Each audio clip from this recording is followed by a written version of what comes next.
जरा तसव्वुर कीजिए, एक ऐसी कौम जो सदियों से सहराओं, पहाड़ों और मैदान जंग से गुजरती आ रही है।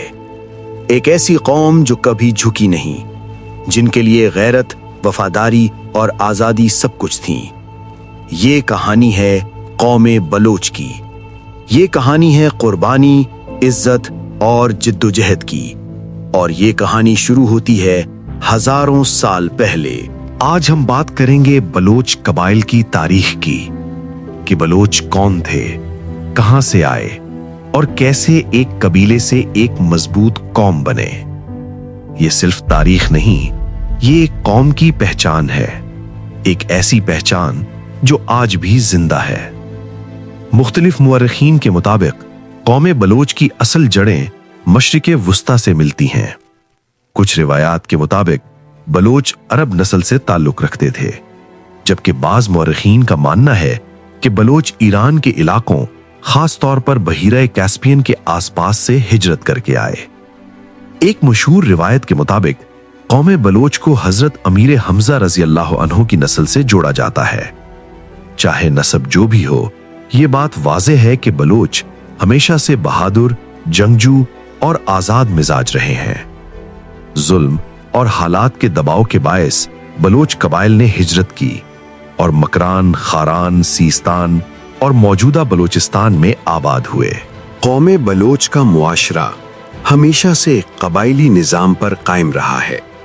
हर कबीले का एक सरदार होता था, जो सिर्फ हुक्मरान नहीं बल्कि कौम का मुहाफिज समझा जाता था। मशहूर बलोच कबाइल में शामिल हैं बुगटी, मरी, रिंद, लाशारी, मेंगल, लगारी, डोमकी, जमाली, मजारी।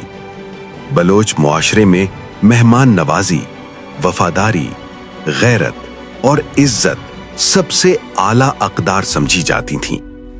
रिंद और लाशारी की जंग बलोच तारीख का सबसे अहम और मशहूर वाक़या है।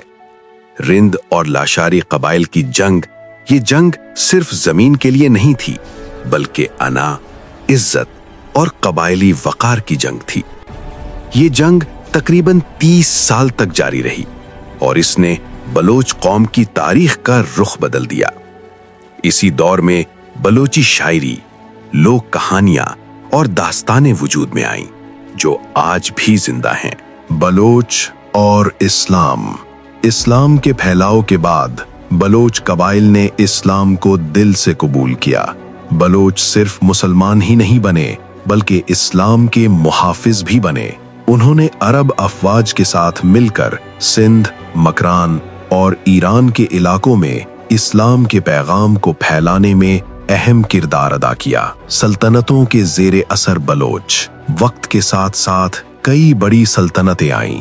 फारसी सल्तनत, मुगल सल्तनत, बरतानवी राज। लेकिन बलोच हमेशा अपनी आज़ादी के लिए जद्दोजहद करते रहे। बरतानवी दौर में बलोच कबाइल ने कई बार बगावत की, क्योंकि उनके लिए आज़ादी जिंदगी से ज्यादा कीमती थी। आज बलोच पाकिस्तान, ईरान और अफगानिस्तान 3 मुख्तलिफ मुल्कों में आबाद हैं, लेकिन उनकी पहचान, जबान और रिवायत आज भी एक है। बलोची जबान, कबाइली निज़ाम और रिवायती लिबास आज भी बलोच सकाफत की अलामत है। बलोच तारीख सिर्फ जंगों की कहानी नहीं, ये कहानी है सब्र, कुर्बानी और आज़ादी की। ये एक ऐसी कौम की दास्तान है जो वक्त के साथ बदली मगर अपनी पहचान न खोई। और शायद इसीलिए बलोच सिर्फ एक कौम नहीं, एक सोच है।